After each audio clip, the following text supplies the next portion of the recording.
Hoje nós vamos procurar explicar como é que os objetos dotados de determinados atributos, como a massa, a carga elétrica, o spin, interagem entre si. Isso nos remete ao conceito de campos. O que é importante que a gente entenda é que partículas dotadas de determinados atributos, elas geram campos. Campos. E essa é a palavra-chave. Qual é, essencialmente, a ideia? Se eu tenho um objeto dotado de massa, vamos pensar aqui na Terra. Tem uma massa enorme. A Terra gera um campo, e esse campo existe independentemente de outros objetos que estejam próximas da Terra, ou próximos da Terra. O fato é que a Terra, sendo dotada de massa, ela gera um campo ao seu redor. O campo mais conhecido é o campo gravitacional. De forma que, apesar, não é, Cláudio? Porque é curioso, os órgãos dos sentidos, né? Eles não permitem que a gente veja o campo. Mas ele existe. Isso é uma coisa curiosa, né? O campo existe. O Cláudio vai demonstrar hoje, por meio de várias experiências, né, que, de fato, ele existe. Né? Nós podemos comprovar a existência dele. Mas os órgãos do sentido são um pouco limitados. E nós não conseguimos enxergar, né, perceber o campo gravitacional da Terra. É uma limitação nossa. Mas ele existe. O campo gravitacional existe. Um objeto dotado de massa produz um campo ao seu redor.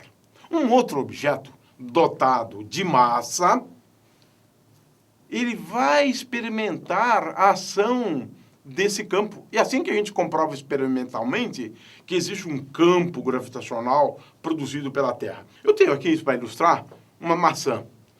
Uma coisa esquisita essa maçã, hein, Cláudio? Essa maçã que o Cláudio arranjou, né? Mas, de qualquer maneira, eu tenho aqui uma maçã, né? E olha só o que acontece.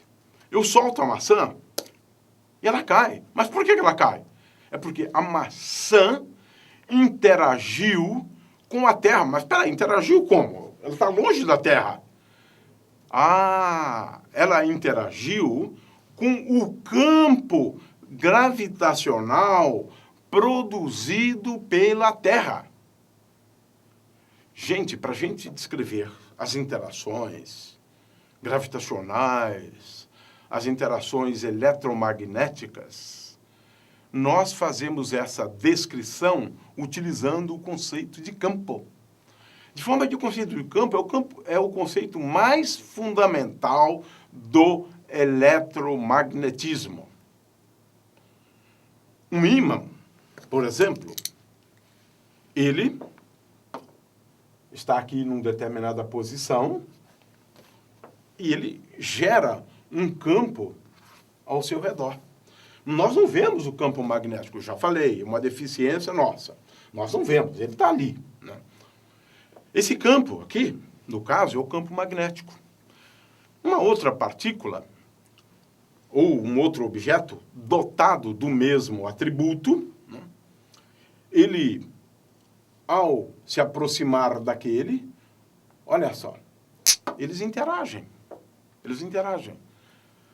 Esta partícula, ou esse objeto, ela gera um campo que consegue atingir objetos que estejam ao seu redor.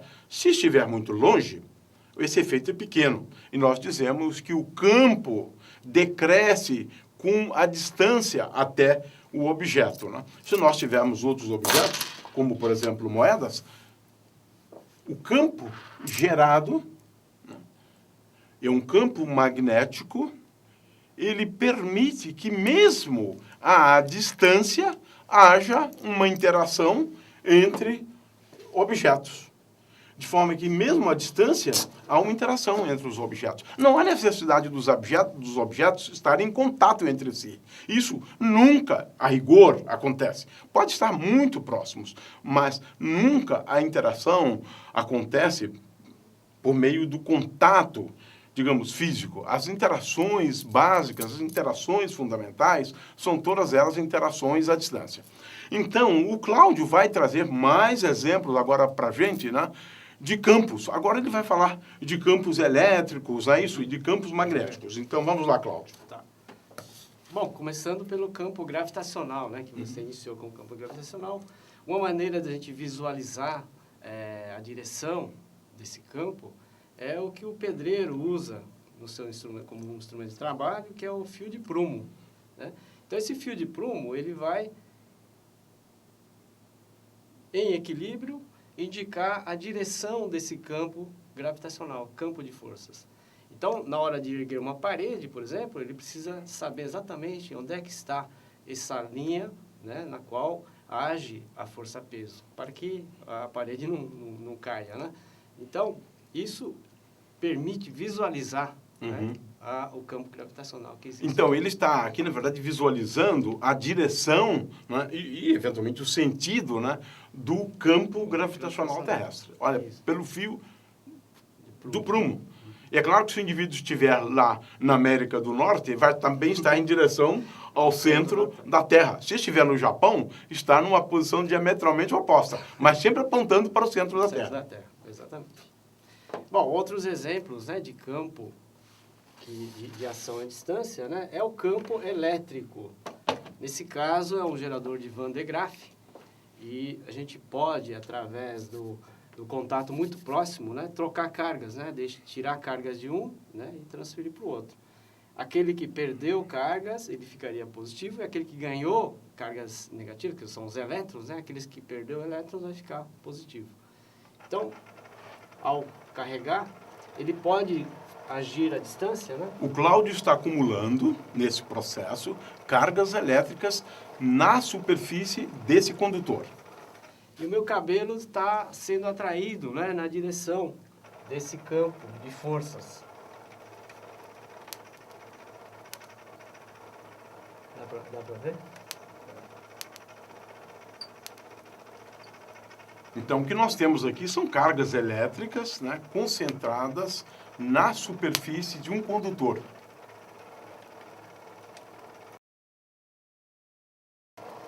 Então, veja só que interessante. Salta uma faísca, né, entre o condutor e a mão do Cláudio. Isso é o resultado, né, do campo produzido pelas cargas elétricas localizadas na superfície do condutor. O fato dessas cargas estarem na superfície, elas geram um campo elétrico, que, no caso aqui, é capaz de ionizar o ar, e por isso que salta essa faísca. Okay. Um exemplo de como você pode visualizar essas linhas de força do campo elétrico, analogamente ao fio de prumo, né? É o vetorzinho que a gente pode montar com papel de alumínio, né, canudinho de refresco, e um fio bem fininho isolante. Então, a gente pode carregar, né, e, inicialmente, ele vai apontar, né, deixa eu descarregar aqui o vetor. Inicialmente, ele vai apontar aonde você tem cargas, né, pelo efeito de ponta. Então, as cargas são mais densas, a densidade de cargas é maior nas pontas, então ele vai apontar. Quando ele encosta, ele vai ficar com a mesma carga da esfera, né? E nesse caso, você pode ver que o vetor agora aponta para o sentido oposto. Então, de novo, eu posso pôr o dedo, descarrego, ele vai apontar para lá. Percebam o que acontece com a flechinha. Isso. Agora, quando ele encosta, fica com a mesma carga e inverte. Então, ele agora repele a pontinha, né? E, de novo, descarregando, volta a apontar para a esfera. Carregando ao lado oposto, né? Então, o fato aqui, Cláudio, chamando a atenção, é que existe a interação desse objeto com o campo elétrico produzido por essa distribuição de cargas. Tá? E é isso que é essencial. Né? Isso. Então, ele é um vetorzinho, né, na verdade, que vai indicar a direção, né, e, às vezes, o sentido dessas linhas de força, né, do campo elétrico. A questão é, então, de que campos nós estamos falando. No eletromagnetismo, nós lidamos com dois conjuntos de campos. Primeiramente, um conjunto de campos que nós chamamos de campos fundamentais. O primeiro campo tem o nome de potencial elétrico. Potencial elétrico. E ele é representado pela letra V, e esse potencial depende dos pontos do espaço e, num bom número de casos, depende também do tempo. Esse é um campo fundamental, especialmente na eletrostática. Um outro campo fundamental do eletromagnetismo é conhecido como potencial, mas potencial vetor. E nós o representamos por A vetor, né, de R, depende das posições do espaço e do tempo. Para lembrar que é uma grandeza vetorial, nós colocamos A com uma flechinha em cima. O campo V é o potencial elétrico, é um potencial escalar, e essa outra grandeza, o potencial vetor, é uma grandeza vetorial. O fato é que todas as partículas dotadas do atributo carga elétrica, spin, interagem com esses campos. Mas é muito usual, e aliás, eu diria até mesmo muito mais comum, trabalharmos com um outro conjunto de campos. Esses campos são conhecidos como campo elétrico e campo magnético. E nós os representamos, né, com a letra E para campo elétrico, que depende dos pontos do espaço e do tempo, de uma maneira geral, né, e o campo magnético. Este é um outro campo importantíssimo no eletromagnetismo, de forma que eletromagnetismo é a ciência que se preocupa em determinar os campos elétricos e os campos magnéticos, dadas as distribuições de cargas, e se elas estão em movimento ou se estão em repouso. De forma que as equações de Maxwell, por exemplo, as equações básicas do eletromagnetismo, elas são equações para se determinar os campos E e B, o campo elétrico e o campo magnético. Esses campos, a rigor, eles não são muito fundamentais. Os anteriores são mais fundamentais. Por quê? Esse campo elétrico, ele é um campo que é derivado do potencial escalar e do potencial vetor. Mas é derivado literalmente, no sentido de derivadas, né? Então, o campo elétrico, de uma maneira geral, ele é dado por menos o gradiente, né, de V, de R, de T, né, mais dA, dt, na situação mais geral possível. E o campo B se escreve como rotacional do campo A. Então, os campos, na realidade, fundamentais do eletromagnetismo é o campo denominado potencial escalar ou potencial elétrico e o potencial vetor. Esses são os campos fundamentais. Esses dois campos que eu acabei de mencionar, os campos elétricos e magnéticos, eles são campos derivados. Uma vez conhecido V e A, eu posso determinar os campos E e B mediante uma operação matemática, né, relativamente simples, né, basta derivar. Né? Então, nós vamos adotar nesse curso a ideia de que esses campos são os campos importantes do eletromagnetismo. Usualmente se dá uma ênfase muito grande ao campo elétrico e ao campo magnético, né? Mas é importante lembrar que o potencial escalar e o potencial vetor são campos mais fundamentais, mais básicos do que esses. Bom, é importante também entender o seguinte. O Cláudio esteve aqui mostrando, através de vários exemplos, né, que se eu tenho uma partícula dotada de um certo atributo, essa partícula influencia, né, uma outra partícula que esteja próximo dela. Agora, qual é que é essa influência? São duas influências. Duas influências. A primeira é que, pelo mero fato dessa maçã estar próxima da superfície terrestre, um efeito do campo escalar produzido pela Terra é fazer com que este objeto, ou uma partícula, altere a sua energia. Ela adquire uma energia quando ela se aproxima de uma outra que tem uma carga elétrica. Então, essa é a primeira coisa que acontece quando um objeto se aproxima de um outro dotado de um determinado atributo. No caso do potencial, a relação entre energia potencial e o potencial é bem simples. A gente escreve que a energia potencial, U, é igual a carga elétrica vezes V, vezes o potencial. Ou seja, o potencial tem uma relação direta com uma grandeza física muito importante, que é a energia. Energia potencial é igual à carga elétrica do objeto, né, que está próximo, né, vezes o potencial produzido pela outra. Vamos a uma outra relação para a gente entender isso melhor, né?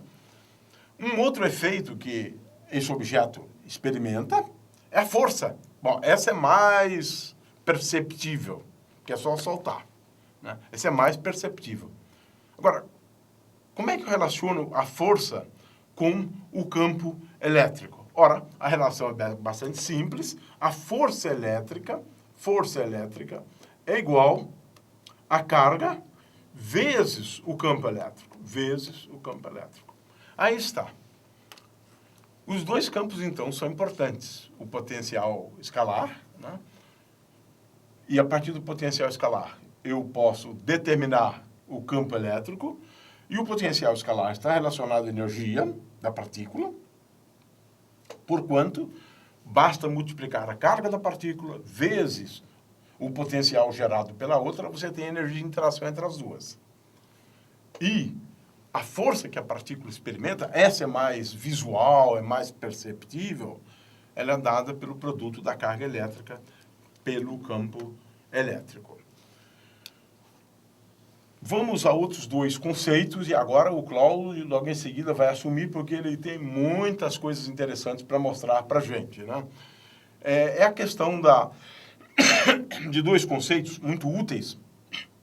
O primeiro conceito é o de superfícies equipotenciais. Sim. Por quê? Quando eu escrever, por exemplo, digamos que o potencial não depende do tempo, eu escrever V igual a V0, isso significa V de R, né, igual a V0. Isso aqui, como bem sabemos, descreve uma superfície no espaço. Então, quando eu disser uma tal superfície é uma superfície equipotencial, isso significa que é uma superfície na qual o potencial elétrico é constante, é o mesmo em todos os pontos da superfície. Eu estou aqui mostrando um exemplo, né, em 3 dimensões, de uma superfície equipotencial de um dipolo elétrico. A gente vai depois mencionar isso. De qualquer maneira, como vocês podem ver, nós estamos falando aqui de uma superfície. As superfícies equipotenciais são as superfícies em 3 dimensões para as quais o potencial adquire um valor constante. E isso sempre é possível. Finalmente, nós vamos falar de linhas de força, né? O Cláudio exemplificou muito bem um exemplo de linha de força. A linha de força, grosso modo, é o seguinte: se eu tenho aqui uma linha qualquer, então digamos que eu tenho aqui umas linhas de força. qual é a principal característica das linhas de força? Se eu tenho as linhas de força, o campo elétrico, por exemplo, ele é sempre tangente em cada ponto à linha de força. Então, essa é a maneira de visualizar o campo elétrico. Como eu disse antes, quem inventou isso, Faraday, foi para poder dar uma ideia, né? Visualizar o campo elétrico nos pontos onde as linhas estão mais concentradas, o campo é mais intenso, então você tem uma ideia da intensidade também. E eu tenho aqui um outro exemplo das linhas de força, por exemplo, de duas placas infinitas, paralelas, e as linhas de força do campo elétrico. Agora, as linhas de força a gente consegue visualizar de uma forma relativamente simples, então vamos agora a mais demonstrações aí com o Cláudio.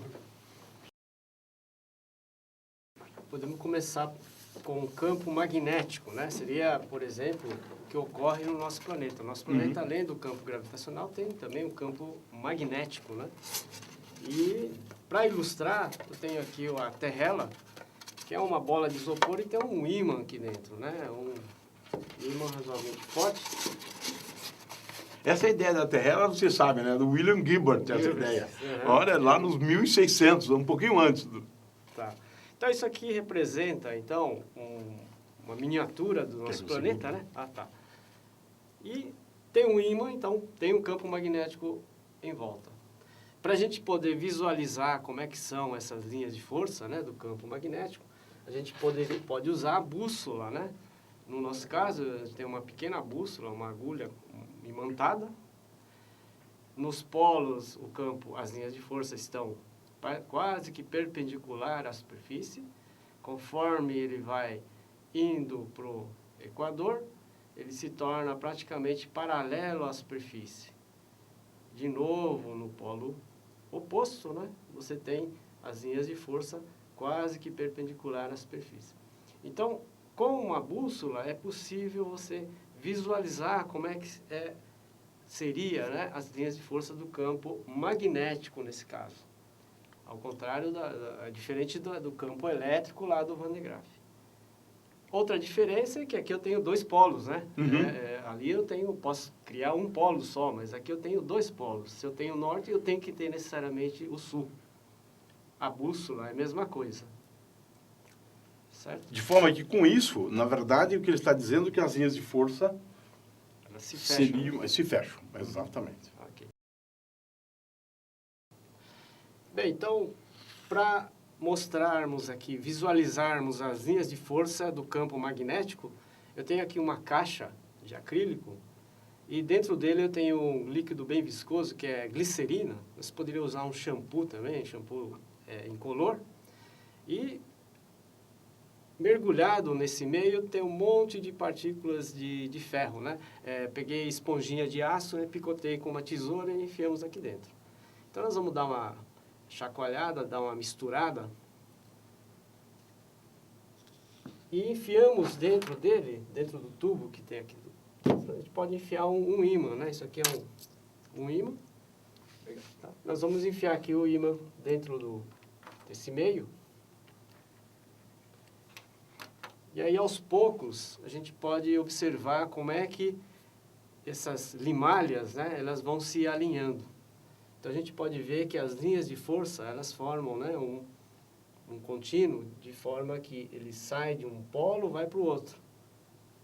Então, nós podemos ver em 3 dimensões como é que seriam essas linhas de força, que são invisíveis, né, mas que aqui é possível visualizar. E é possível ver como é que são essas linhas, por exemplo, assim.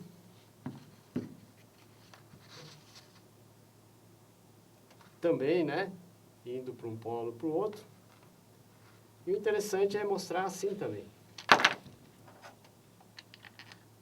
E aqui a gente pode ver que as linhas estão radiais, na direção do raio desse tubo. Abaixa um pouquinho a ponta. Abaixa mais, um pouquinho mais. Aí. Quase. Aí. Vou pegar uns planos disso depois. Tá? Ah, tá bom. Bom, então aqui a gente tem um experimento simples, né, que a gente pode visualizar as linhas de força do campo magnético. Outro experimento, muito simples também,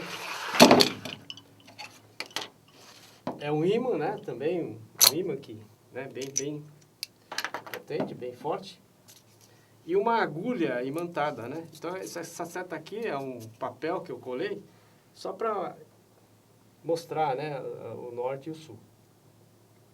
Então, uma agulha imantada e com ele a gente pode visualizar como é que são as linhas de força. Né? Nesse caso, elas são assim, para cima, e conforme eu vou andando, ela se fecha agora no outro polo. Então, no espaço a gente pode visualizar mais ou menos como são as linhas de força, né, desse campo magnético, né? Aqui desse lado, olha, as linhas de força estão mais para cá. E conforme eu vou andando, ele se fecha aqui nesse outro polo. Então, as linhas de força são para representar aquilo que a gente não vê, né? Exatamente. Mas está aí. Está aí, exatamente. Haja uma força, né? Uma boa força aqui nessa agulha aqui. E uma experiência, uma curiosidade, né? A gente pode deixar um ímã perto de uma arruela, né? Então existe uma força devido a esse campo e podemos fazer uma brincadeira, né? Cortar essa linha de força que existe, né? Então vou pegar uma tesoura aqui. Nada melhor para demonstrar a existência dela, tá certo? Cortando. Bom, mais uma vez, eu vou deixar um pouquinho mais longe. Ok, vamos lá. Ok, cortamos as linhas de força. Na realidade, né, o que nós fizemos foi alterar, não é isso? Exato. As linhas de força naquele lugar. De tal forma que agora a força, né, sobre o objeto é bem menor do que antes. Exato. Ok. É que no fundo isso aqui é um plástico, mas no meio existe um pedacinho de ferro. Né? Um material ferro. É ele que altera, né, as linhas de força. Exatamente, ele altera e acaba diminuindo a força sobre a porca. Muito bom. Cláudio, nós vamos agora para eletrostática. Daqui a pouco você faz mais algumas experiências aí, né, para mostrar as linhas de força, no caso de um campo eletrostático, né? E vamos voltar agora a utilizar também o Van de Graaff. O que nós vamos falar agora é sobre uma situação simples, bem simples, né? Bem simples. Vamos começar pela coisa mais simples que existe no eletromagnetismo. O que é a coisa mais simples? É uma distribuição, né? É uma distribuição de cargas, né? Uma distribuição de cargas no espaço, de tal maneira em que cada carga esteja numa posição fixa. Numa posição fixa. É claro que a situação mais simples de todas, isso que eu vou fazer, né, em seguida, é uma carga apenas numa certa posição do espaço. A eletrostática é aquela área do conhecimento que se preocupa em descrever essa situação. Essa situação é muito simples, é a mais simples do eletromagnetismo. Não quero dizer que sempre seja muito fácil, né, de resolver problemas eletrostáticos, porque tem alguns problemas eletrostáticos que são complicados, tá certo? Muito bem, mas de qualquer maneira, essa é a situação mais simples. Por que ela é simples? Se as cargas estão em repouso, não mudam de posição, então existe apenas um campo. Nessa situação, nós não temos duas categorias de campos. Temos só o campo escalar ou o potencial elétrico, que agora, nessa situação, depende só da posição do espaço. Então, nessa situação mais simples, nós temos apenas o campo escalar. Cargas em repouso produzem um campo escalar, que eu vou denominar de V de R, e esse campo não depende do tempo, porque essa é a situação estática, as cargas estão em repouso. Então, existe um campo só. Por isso que a eletrostática é muito fácil. É a situação mais fácil de todas. Não existe o potencial vetor, não existe o campo magnético, só o campo escalar, que nesse caso é o potencial elétrico. Aí você pode dizer, mas peraí, mas não tem campo elétrico? Tem também campo elétrico. Além do potencial, tem o campo elétrico. E o campo elétrico eu escrevo com E igual a menos gradiente de V. Ou seja, na eletrostática nós estamos preocupados com a determinação do potencial, e a determinação do potencial me leva à determinação do campo elétrico. A situação mais simples, e que a gente vai ilustrar aqui daqui a pouco, é quando eu tenho apenas uma carga Q em repouso, e essa carga Q produz ao seu redor um potencial cuja expressão é esta aqui. Ou seja, nessa expressão, eu estou determinando o potencial num ponto do espaço de coordenadas x, y e z, devido à existência de uma carga Q num ponto P' do espaço, cujas coordenadas são x', y' e z'. Ora só, essa expressão é extremamente simples, porque envolve, basicamente, as coordenadas tanto do ponto no qual nós estamos considerando o potencial, quanto o ponto no qual está a carga elétrica. Em termos de vetores, diríamos que esse vetor aqui é R e esse vetor aqui é R'. Então, nessa situação, eu quero dizer o seguinte, esta expressão é a expressão básica da eletrostática. É a expressão mais fundamental da eletrostática. Tudo que você precisa saber na eletrostática é isso.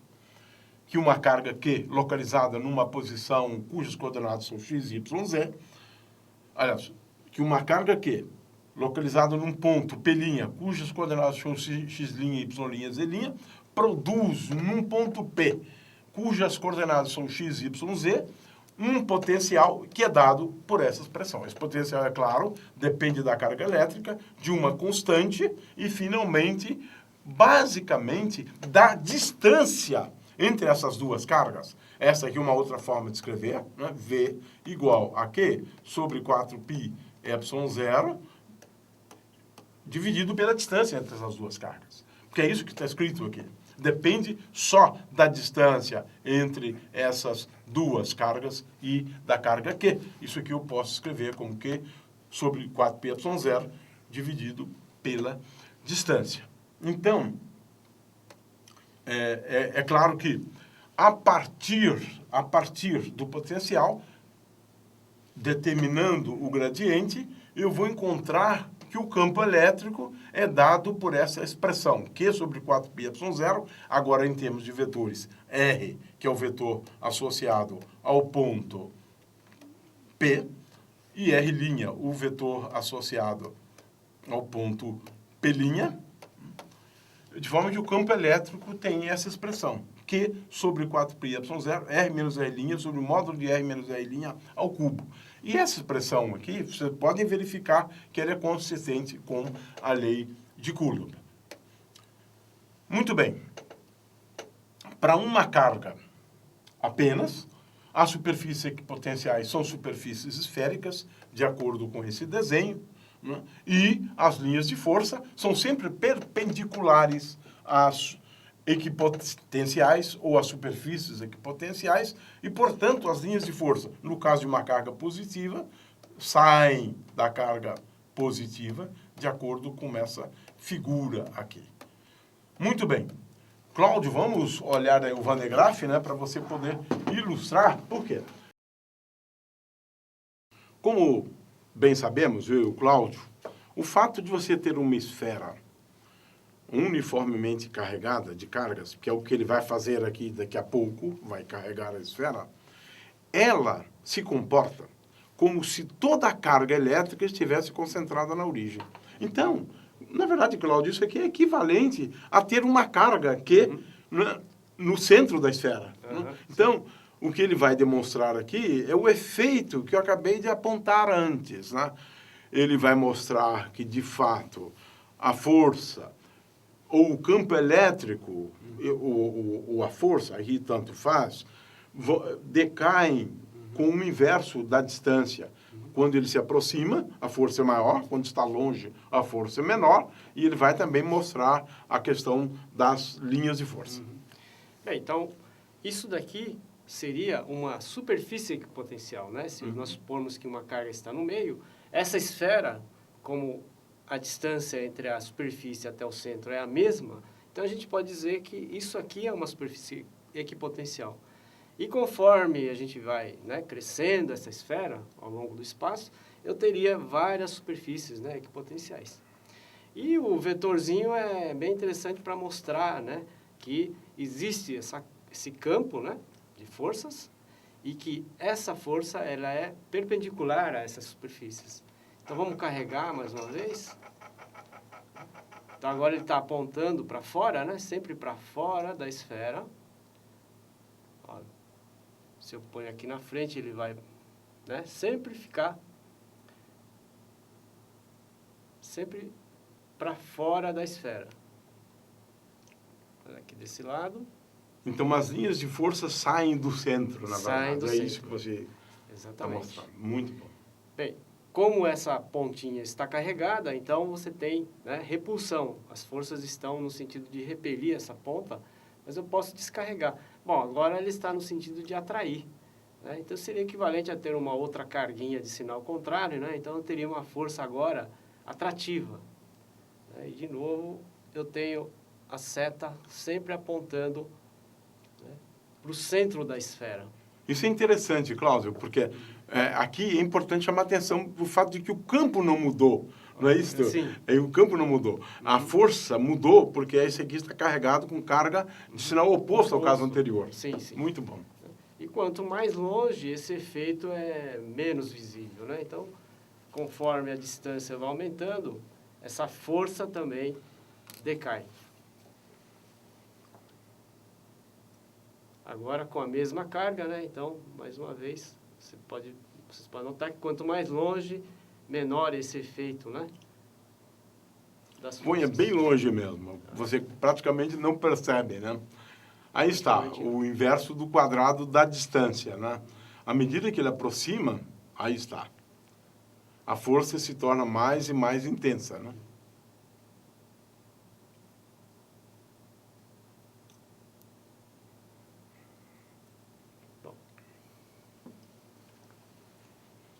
Ok? Então, antes de... você gostaria de... Ok, ótimo. Vamos lá. Mais uma experiência simples e interessante. Bom, isso aqui, no fundo, é um gerador de... existe uma fontezinha de alta tensão aqui, né? Então, ele gera alta tensão e, com isso, é como se eu tivesse um bastão carregado, eletrizado. E, em volta dele, vai ser criado, então, um campo elétrico, né? Então, a gente pode ver, se eu tenho aqui esse papelzinho, papel alumínio muito leve, né? Por causa da força gravitacional, ele tende a cair, né? Tende a ser atraído pelo planeta Terra. Mas se eu eletrizar, se eu conseguir carregar esse papelzinho aqui, com a mesma carga do bastão, a gente pode criar um campo de forças de forma a equilibrar o campo gravitacional. Então, aparentemente, esse negócio está flutuando, né? Uhum. Porque aí você tem um equilíbrio de forças. Em alguns casos, a força elétrica é maior do que a gravitacional e ela solta. Né? Se eu aproximo muito, a Isso. força elétrica tem... Aí está, de novo, o efeito da distância, porque quando está muito longe, né, a força elétrica é muito pequena. Isso. E ele cai. Ele né? cai. Mesmo que você esteja... Isso. Agora eu posso mostrar que ele está carregado, né? Se eu aproximo a mão, ele atrai a minha mão. Então carrega, descarrega, carrega, descarrega, carrega, descarrega. Quer dizer, a minha mão pode servir como um terra e neutralizar essas cargas. E quando ele está descarregado, ele cai pura e simplesmente sob a ação da gravidade. Da gravidade. Muito Muito bem, vamos a essa situação já um pouco mais complexa, né, do que foi apresentado antes, né, que são campos cuja expressão analítica é diferente dessa que eu mostrei anteriormente, né, para uma carga só. Então, nós vamos discutir agora, para encerrar, e depois o Cláudio vai assumir, né, a última parte da aula, fazendo mais algumas demonstrações e experiências simples, né, é a situação na qual a gente tenha muitas cargas elétricas. Ora, se eu tenho, como eu ilustro aqui nessa figura, né, muitas cargas, a carga Q1 localizada numa posição P1, cujas coordenadas são x1, y1, z1, a carga Q2, localizada num ponto do espaço P2, cujas coordenadas são x2, y2, z2, e assim por diante. Então, se eu tenho N cargas, aqui N cargas, como é que eu determino o potencial de N cargas? E como é que eu determino o campo elétrico de N cargas? O princípio da superposição estipula o seguinte, e ele é baseado numa ideia bem simples, que é a linearidade das equações, né, da eletrostática e do eletromagnetismo. O fato é o seguinte, para você determinar o campo produzido por N cargas num determinado ponto P do espaço de coordenadas x, y, z, tudo que eu tenho que fazer é uma soma. Isso, uma soma. Eu considero o potencial devido a uma partícula, depois eu considero o potencial naquele ponto, produzido pela outra partícula, e somo. Somo com a terceira, com a quarta, com a quinta, é assim. De forma que, em princípio, a situação onde eu tenha N cargas ou onde eu tenho uma distribuição contínua de cargas, eu faço uso do princípio da superposição. Eu somo as contribuições de cada uma das cargas, né? Então, uma situação relativamente simples, né, é aquela de duas cargas de sinal oposto. Essa situação nós damos o nome de dipolo, mas veja que aqui eu tenho uma com carga mais que, aqui eu tenho uma outra com carga menos que, e agora como é que eu determino o potencial, admitindo-se que eu tenha o meu referencial exatamente aqui, né? Exatamente aqui, esse aqui é o eixo Z, e eu estou admitindo que essa distância aqui é D, da origem até a carga, e eu tenho essa expressão relativamente simples para o potencial num ponto P de coordenadas x, y e z. De forma que, basicamente, eu estou fazendo uso aqui tão somente do princípio da superposição. De forma que se eu tenho uma distribuição de cargas a mais complexa que eu puder imaginar, né, basta somar o potencial produzido por cada uma delas, né? Se eu tenho uma distribuição de cargas, o princípio é o mesmo. Em vez de somar, eu vou ter que integrar. Eu vou encerrar e depois o Cláudio assume para dizer apenas o seguinte. A gente pode, e a gente diz, né, que as leis da eletrostática, elas são relativamente simples e existe uma forma da gente enunciar essas leis, né? A eletrostática, ela é baseada em duas leis. A primeira lei estipula que o rotacional do campo elétrico é igual a zero, e isto é a mesma coisa que dizer que o campo elétrico é um campo conservativo e eu posso escrevê-lo com E elevado ao menos gradiente de V. Ou seja, na verdade, nós estávamos fazendo uso de uma das leis da eletrostática ao escrevermos o campo elétrico como menos o gradiente do potencial escalar. E, finalmente, a segunda lei estipula que o divergente do campo elétrico é igual a ρ sobre ε0, onde ρ é a densidade volumétrica de cargas. De forma que, em princípio, nós fazemos uso dessas duas leis e, combinando as duas, nós chegamos à conclusão que o potencial escalar, ele é tal que ele satisfaz a essa equação, conhecida como equação de Poisson. Mas isso aqui é um pouco formal, é basicamente um resumo, né, de toda a eletrostática. Agora, para a eletrostática, a gente pode fazer uso daquelas expressões simples, né, para uma carga, para N cargas, para uma distribuição discreta de cargas. Muito bem, eu acho que agora o Cláudio vai continuar fazendo as suas mágicas, né, para ilustrar, né, esses conceitos, né. O Cláudio, eu gostaria então que você ficasse aqui para a gente aproveitar e agradecer a vocês e dizer que estaremos aqui a cada semana para a gente continuar abordando conceitos fundamentais do eletromagnetismo.